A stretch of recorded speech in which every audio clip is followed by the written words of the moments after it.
Assalamualaikum warahmatullahi wabarakatuh. Perkenalkan, nama saya Widya Astuti, mahasiswi Fakultas Kesehatan Masyarakat Universitas Saloleo Kendari, kelas gizi angkatan 2018. Baik, pada kesempatan ini saya akan menjelaskan materi yang berjudul Rapid Test COVID-19 atau yang lebih dikenal dengan coronavirus.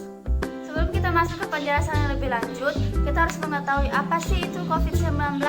Mengutip dari World Health Organization atau WHO, COVID-19 adalah penyakit menular yang disebabkan oleh virus corona yang baru ditemukan. Sebagian besar orang yang terinfeksi virus COVID-19 akan mengalami penyakit pernapasan ringan hingga sedang dan sembuh tanpa memerlukan perawatan khusus. Virus ini masih berhubungan dengan penyebab SARS dan MERS yang sempat merebak beberapa tahun lalu. Selanjutnya adalah pengertian dari rapid test dan manfaatnya.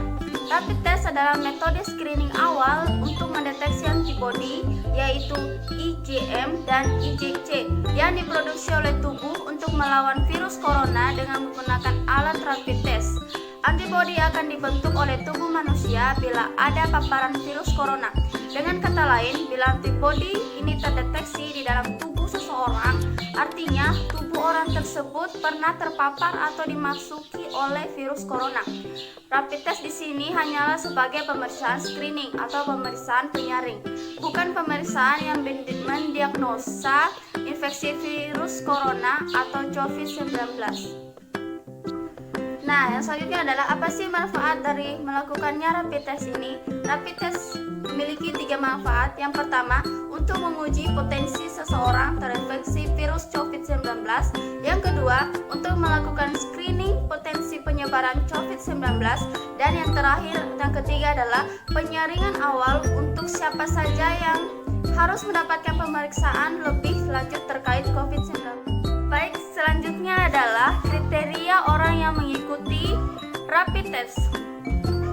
Di mana kriteria orang yang mengikuti rapid test itu ada 4. Yang pertama, OTG, di mana mereka yang tidak memiliki gejala namun pernah kontak dengan pasien COVID-19.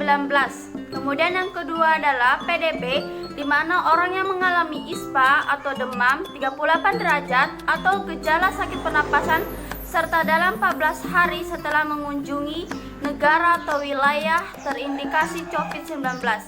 Kemudian yang ketiga adalah ODP dengan demam 38 derajat dengan riwayat demam, pilek, batuk, pernah mengunjungi negara atau wilayah terindikasi COVID-19 serta kontak dengan pasien positif. Kemudian yang terakhir adalah petugas medis dan tenaga kesehatan, petugas negara, TNI, Polri, polisi, pejabat, serta golongan masyarakat yang rentan terpapar virus. Kemudian yang selanjutnya adalah alat dan bahan yang digunakan pada saat rapid test. Yang pertama itu rapid test COVID-19.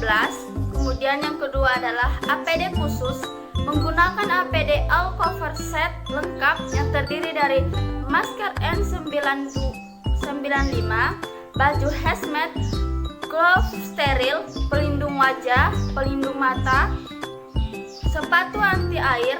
Kemudian ketiga adalah kapas alkohol, jarum lancet, dan pipet. Kemudian bahan yang digunakan adalah sampel darah dari pasien serta larutan penyangga. Selanjutnya adalah pelaksanaan rapid test COVID-19.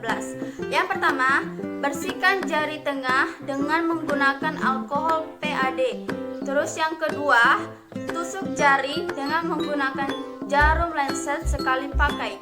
Yang ketiga, bersihkan darah yang pertama kali keluar dengan menggunakan kapas yang beralkohol. Yang keempat, ambil sampel darah menggunakan pipet. Yang kelima, teteskan darah pada plate strip. Kemudian yang terakhir atau yang keenam adalah berikan 2 tetes larutan penyangga pada plate strip. Setelah beberapa menit, sekitaran 15 sampai 20 menit, rapid test akan menunjukkan hasilnya, apakah positif atau negatif seperti gambar di samping. Kemudian yang terakhir adalah cara memeriksa hasil analisa rapid test COVID-19. Jika garis merah muncul di huruf C, maka hasilnya adalah negatif. Apabila muncul di huruf T, berarti presisi atau harus diulang kembali. Bila garis merah ada di huruf C dan T, maka hasilnya positif. Jika hasil tes negatif, belum dapat benar-benar dikatakan negatif. Bisa saja antibodi belum terbentuk. Perlu waktu sampai 6-7 hari agar antibodi terbentuk apabila terdapat infeksi virus, sehingga perlu diadakannya tes ulang berselang 10 hari dari pemeriksaan pertama. Sedangkan jika hasil tes positif, harus dipastikan kembali melalui tes molekuler di lab untuk memastikan hasilnya. Jika dipastikan positif, maka pasien akan langsung menjalani isolasi di rumah sakit ujung. Demikianlah penjelasan singkat saya mengenai rapid test COVID-19. Semoga apa yang saya sampaikan dapat bermanfaat, serta lebih dan kurangnya mohon dimaafkan, dan saya akhiri dengan ucapan wabillahi taufiq wa hidayah. Wassalamualaikum warahmatullahi wabarakatuh. Bye bye.